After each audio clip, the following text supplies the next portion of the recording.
Welcome to Insights for IT Negotiations, a podcast by UpperEdge, a leading IT sourcing, negotiation, and project execution advisory firm. I'm John Belden, UpperEdge's Chief Research and Strategy Officer. And I'm Kylie Chisholm, UpperEdge's Marketing Manager.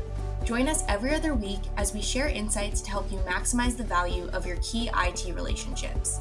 In each episode, we'll delve into the topics that matter most to IT decision makers and sourcing professionals. Hello, everyone, and welcome back to another episode of the Insights for IT Negotiations podcast. I am joined by my co-host, John Belden, who's the Chief of Strategy and Research here at UpperEdge. John, how are you doing? I'm doing fantastic today, Kylie. Happy to talk to the guests that we've got today. Yes, we have some very exciting guests. We recently had a webinar all around Workday and Workday negotiations. So today we are joined by UpperEdge's in-house Workday expert advisors. We are joined by Erwann Couesbot and Jeff Lazarto, who are going to talk to us a little bit about what that webinar was all about and dive deeper into some of the topics that they touched on in that webinar to help our listeners understand everything and anything about negotiating with Workday. So Erwann and Jeff, thank you so much for joining us. Thank you. And let me just get started. Again, I want to thank both of you for joining us as well. And just to get this out of the way, Jeff, I don't need to be reminded that your New York Giants beat my Cleveland Browns over the past weekend. So I'll just get that out of the way right out of at the beginning of this podcast. Maybe Jeff, just to get started, can you just kind of give us a brief overview of the Workday practice and what you do for UpperEdge in this space? Sure, John. So we help clients with negotiating, obviously, or even the sourcing part of a Workday and really all software and services deals. But clients are looking at Workday. It could be a competitive environment. It could be sole source. It could be a renewal. And what we do is from all the data and the deals we've seen, the benchmarks that we have and our knowledge of Workday, because we do this every day, is we understand what a highly competitive to best-in-class deal looks like. So we know what are the key financial and commercial terms that need to be negotiated that should be included. So we can catch things that are missing. And then also, too, where should those terms net out, right? What should they achieve for pricing or renewal term protection, things of that nature. And then the other layer we provide is really understanding Workday and their decision-making process and their people and how to develop a negotiation strategy to influence Workday's process to get the results that our clients want. So the big part, that's really what we try to do in understanding Workday. We do a lot of research on Workday as well. Earnings calls, stuff from the analyst community, press releases, et cetera. We try to track all that information to stay abreast of what's going on at Workday. So you're kind of like inside baseball for Workday, right? I mean, if we want to know what's going on and where people are getting the best deals, we should be calling Jeff Lazarto and Erwann. Yes, that's what we that's our focus, John. Absolutely. Inside, and then Erwann, can you tell us a little about your role within the company as well? Yeah, absolutely. Thank you, John. So I've been a practice manager for about 9 years, focused on our Workday practice and also a little bit of Oracle. And I primarily support our clients through their sourcing effort and also negotiation with their Workday subscription deals. We also do a lot in the system implementation of Workday, helping customers go through this journey. All right, great. So Jeff, I'm probably going to ask you the questions, and I know, then if you want to, toss them off to Erwann, feel free to do that. So I make sure I ask the right questions. But, just to get started, can you guys just kind of give a brief summary of the webinar in what you covered in that webinar, and then maybe I can go down the path of specific questions. Yeah, sure thing, John. So what we look to do with the timing that we were looking at, right? Workday's fiscal year end is January 31st, and their two largest quarters are Q3 and Q4. So Q3 ends October 31st, and then obviously Q4 ends for them January 31st. So coming in after the summer and after Labor Day weekend, we felt like this is really where organizations, even if they're considering projects in the summer, everyone's on vacation, people come back in September, and now they're really looking at, okay, we're looking at doing a Workday deal. Either it's a renewal coming up at end of year. As I mentioned, some of it could be more of a competitive environment. And so we said, why don't we come up with something here that's more it's more kind of an educational primer or an overview of kind of the key things you need to look at in negotiating with Workday. Okay. So we looked at a couple things, John. We tried looking at educating people about the Workday licensing basics in case they were unaware of that. So we looked at how they calculate FSE counts and Workday's pricing methodology. We then looked at some other different financial and commercial terms, right, that can be sometimes equally important, like such as things like renewal terms. And then we actually took a little bit of a look at generative AI inquiries, right, because that's quickly, as I know you cover this quite a bit, and educate us on this, it's quickly becoming a hot topic. And so a couple of questions or things for clients to think about as they're negotiating with Workday to say, hey, maybe we want to inquire, use this as an opportunity to inquire about AI capabilities and how that can benefit us. And then we try to wrap it up a little bit and say, okay, what are some negotiation strategy considerations? I mean, we couldn't boil the ocean there, but what are a couple of key things that we can do to get our ducks in a row before we start engaging with Workday? Yeah, and certainly we don't want to give all of our secrets away here on the podcast because we want customers to call us. But can you just kind of talk about maybe what are the most critical financial and commercial terms when we're dealing with a Workday agreement? Are there like two or three things that you say, hey, you got to get these right? Yeah, there's certainly a few in there, right? One is going to be their FSE count. So that's their like the full-time equivalent, right? The full service equivalent. So the FSCs is where they come up with the actual user counts, as it were, and it's based on the FSCs is based on an enterprise metric. So you look at all the employees of the company, but then it's broken down to different worker categories, and they get different percentages. So you have like a standard worker full-time, which is 100%. So that's a one for one. A standard worker part-time, it's 50%. A contingent worker is 25%. And then there's other types of ad hoc categories that can be added that we've seen. So it's important, first off, to really be able to, when you're looking at Workday, how do I negotiate? Where do my workers break down to different categories? Because that would lower your FSE count potentially, and therefore lower your price.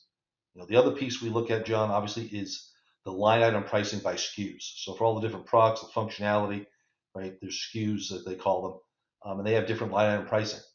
And Workday has different list prices based on the overall FSE counts, based on the product portfolio. So it's not like there's one set of list prices. So it's difficult. You can't look at Workday like you look at some other software providers where you just look at the net discount.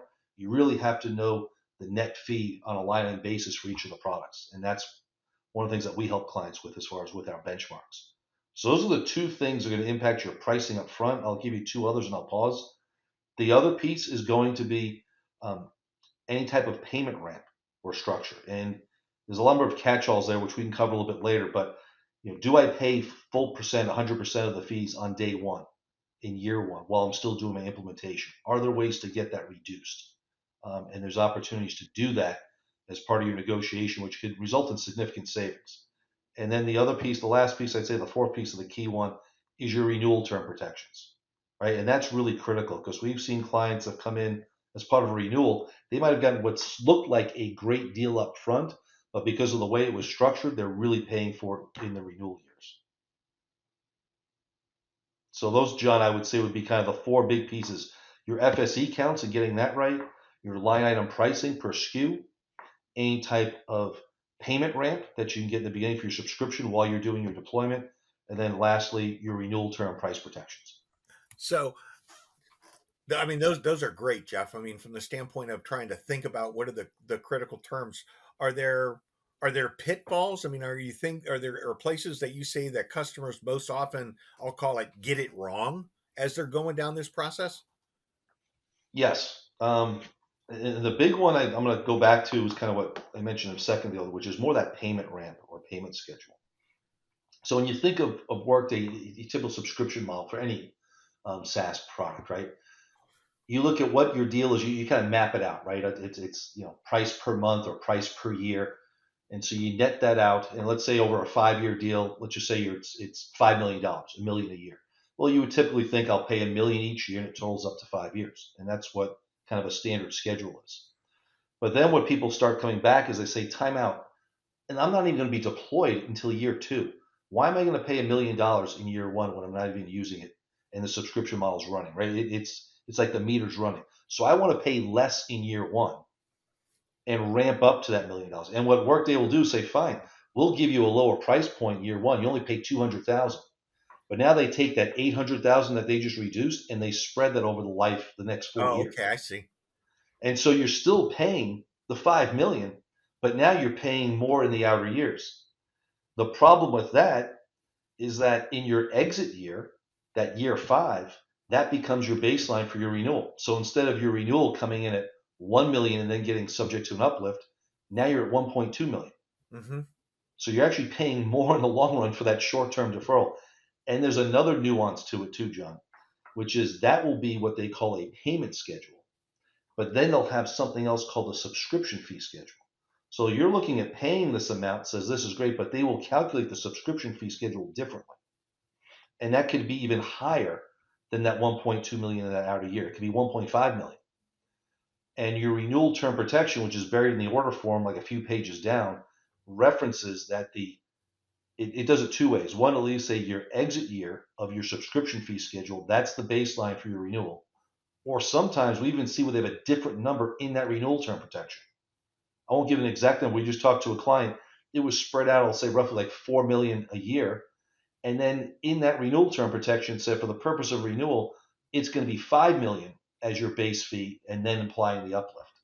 So if you don't know where to look at these things, you could be looking at a significant increase. And John, think about it. If you're a CFO and you're sitting there used to paying, in that case, $4 million a year for 5 years, and all of a sudden you're looking at 5 million plus an uplift, that could be another, 5%. So you're looking at maybe 5.1 million. You're saying, why am I getting the same software and now I'm paying $1.1 million more when it comes to renewal? Yeah. So it could be pretty substantial. Yeah. Left Jeff, I'm going to take a little bit of a left turn on you here because it is interesting when we're thinking about renewals, and we're thinking about the next topic that I wanted to get into, which was generative AI. One of the things that the industry in general, obviously, is forecasting adoption of generative AI and kind of this notion of productivity that's going to occur within the back office as a result of generative AI.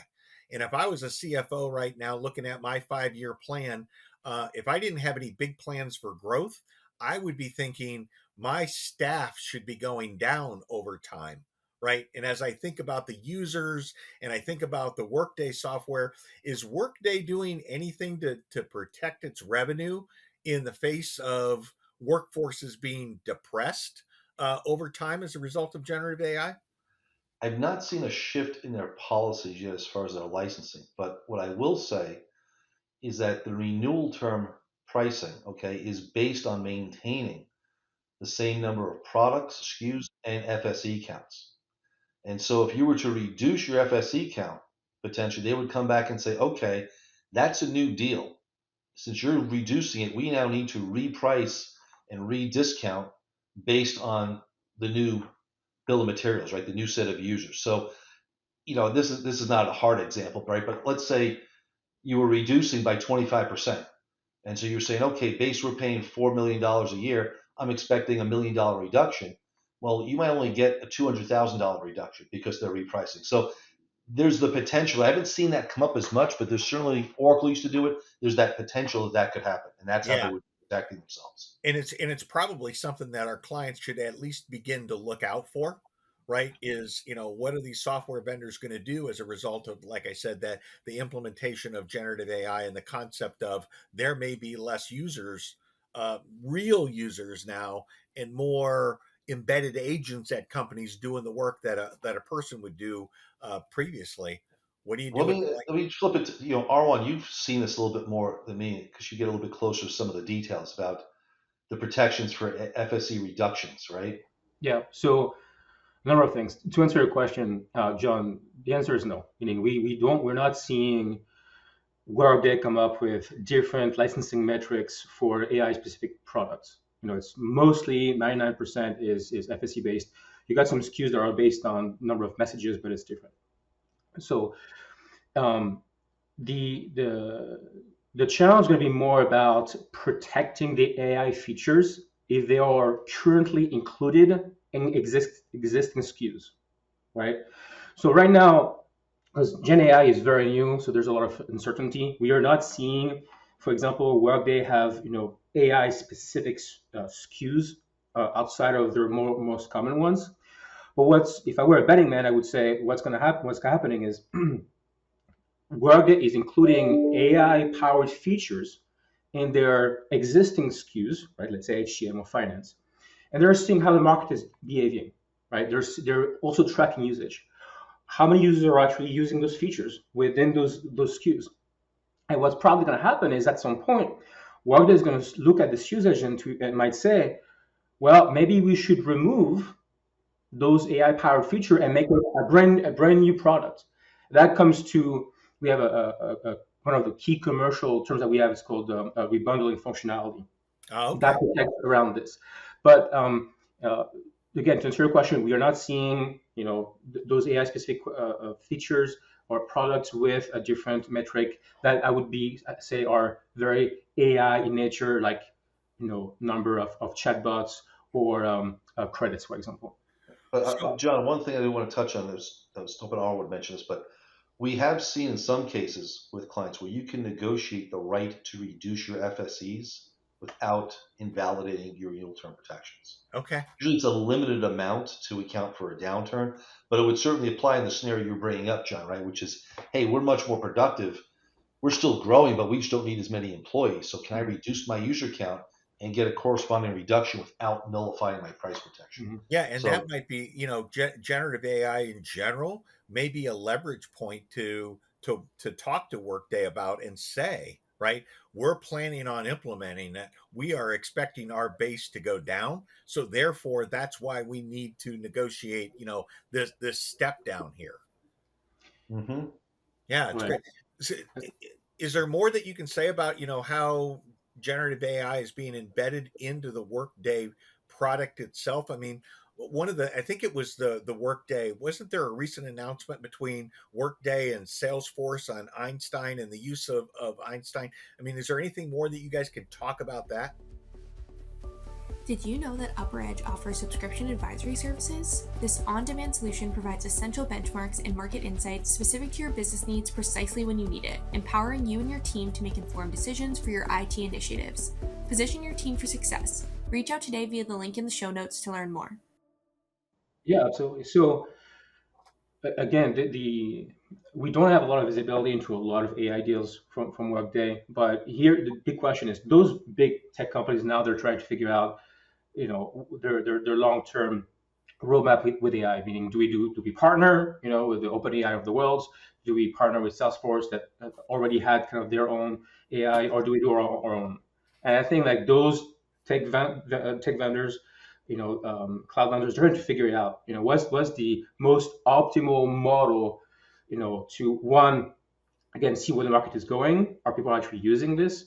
And if so, should I do my own LLM and spend a lot of money on it, Right. or not? Well, they certainly haven't been as splashy, right, as some of the other firms out there with their generative AI, right? I mean, they're not going to market leading with that capability. Is that fair to say? Absolutely. I mean, there's obviously, the marketing professionals at those companies are being paid a lot of money, so they have to do some work.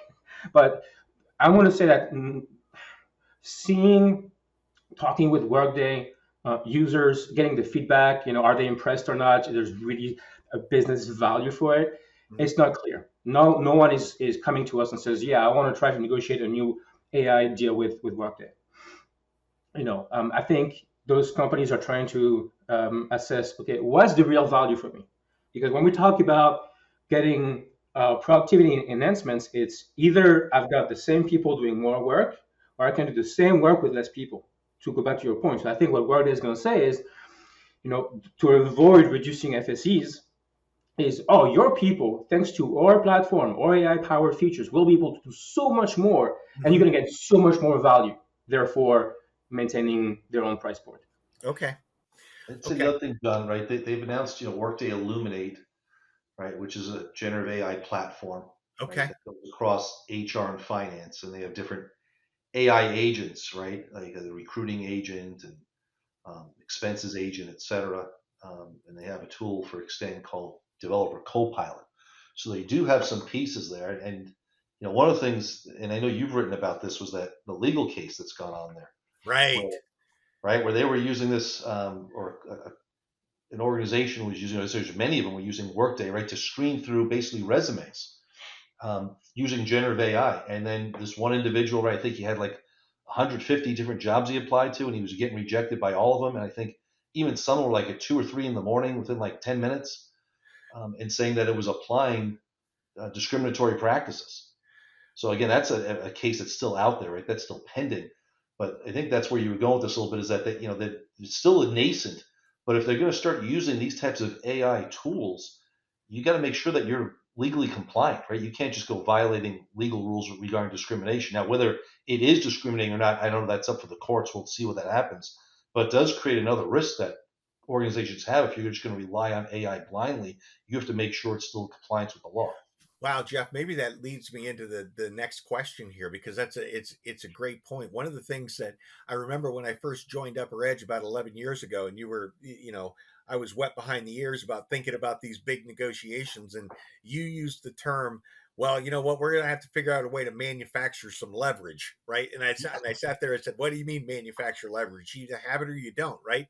And you taught me, pretty well that, hey, no, you can actually create leverage if you negotiate in the right way. So, are there ways, and maybe this generative AI risk profile is one of those ways of manufacturing leverage? But how, if I'm just getting ready to deal with Workday, should I be thinking about this leverage point? The leverage, I mean, as it relates to generative AI or just in general with Workday? In general, Jeff, because that risk profile of generative AI and working with Workday, to me, that would be a way of saying, hey, you've got that in there right now. Obviously, I'm taking some risks. If you want me to buy your product, you're going to help me mitigate risk, which would be a way of generating some point of leverage, right?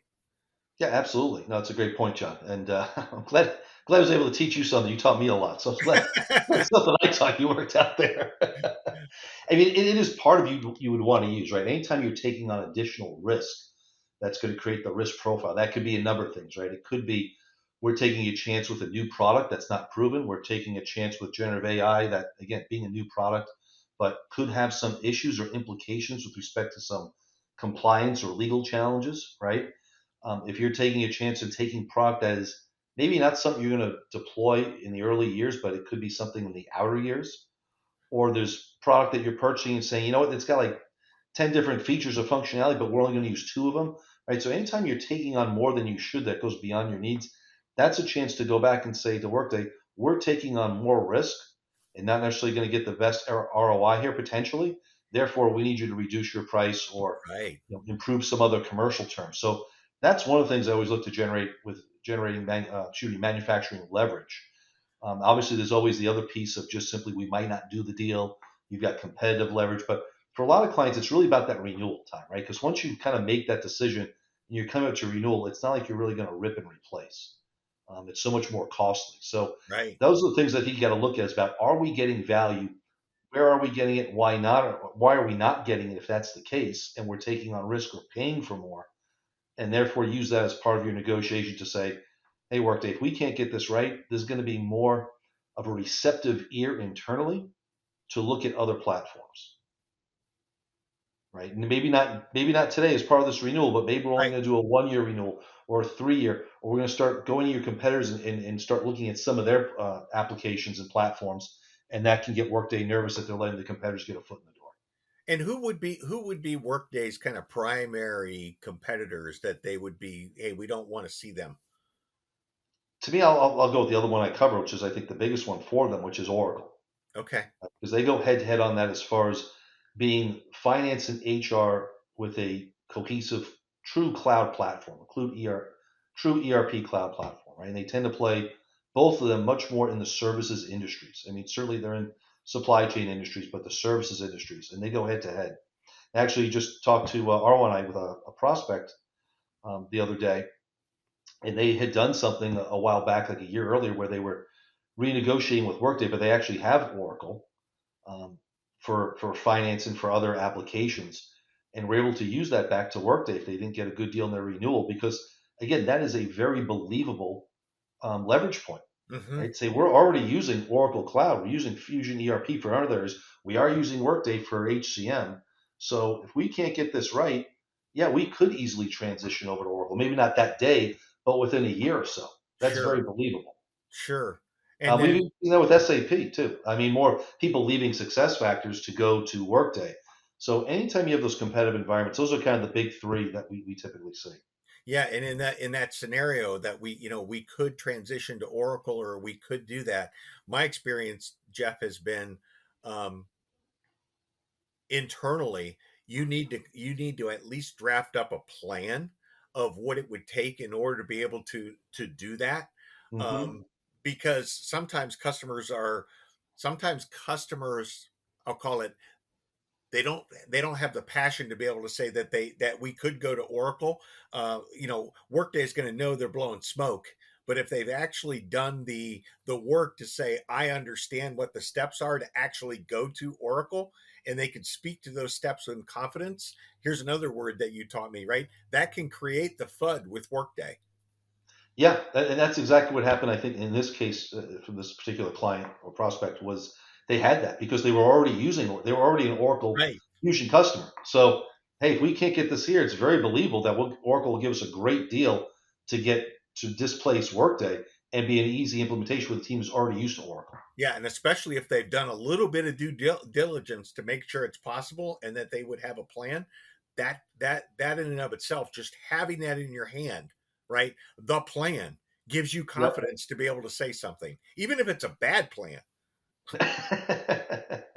You have to be able to think it through, and again, going to like a larger company like Oracle where you already have a footprint and you're consolidating with one platform more, it's very believable. It makes a lot of sense. Yeah. Well, hey guys, I know we're coming up on time right now, and we'd love to have people kind of listen in on the webinar. Is there anything, that any additional insights you think our customers will get if they pull down that webinar?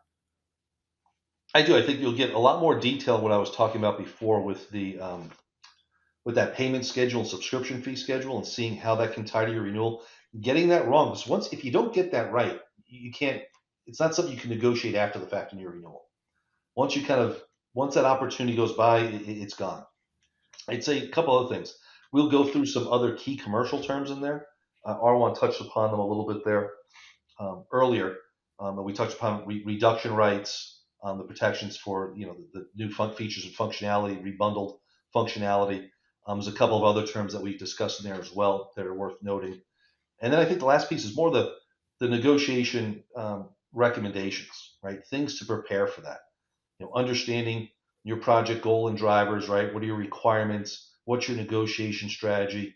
What's your story and your storytellers? Kind of getting all those ducks in a row before you start to initiate contact with Workday, because they have a plan, right? I mean, Workday does this every day, just like Oracle, SAP, right? Their sales team, they have big structures of knowing exactly how they want to target their clients for renewals and maximize their leverage. Sure. And for most clients, you don't do this every day. So once you open that door or start that contact, they're already in negotiation mode. So it's important for you to have your ducks in a row so you know exactly what are we trying to achieve, how are we going to achieve it, and who's doing what, and your team is aligned with that.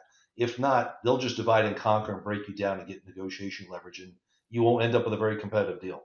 And that's a reason to call UpperEdge, right? To level the playing field, because while your Workday salesperson's done 15 deals this year, you've done 15 deals this year as well, so you know exactly what's going to happen on the other side.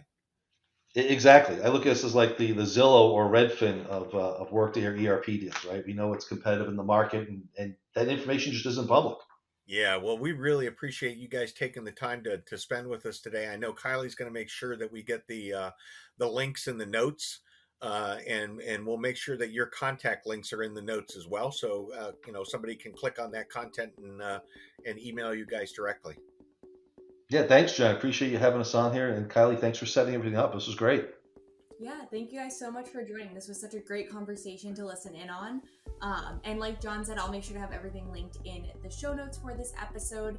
But make sure that you go and download Jeff and Erwann's recent webinar, Elevate Your Workday Negotiations to Maximize Success, for even more on this topic. Some really great expert insights in that webinar as well. But thank you all so much for a great conversation. All right. Thank you so much. Thank you. Bye, Bye, everyone. everyone. Thanks. Thank you for listening to Insights for IT Negotiations. This episode was hosted by John Belden and Kylie Chisholm and produced by Mike Brown. Be sure to subscribe to the show wherever you listen to podcasts so you never miss a new episode. For more information on IT sourcing and risk management strategies, visit UpperEdge.com and subscribe to our monthly UpperEdge newsletter. Thank you for listening.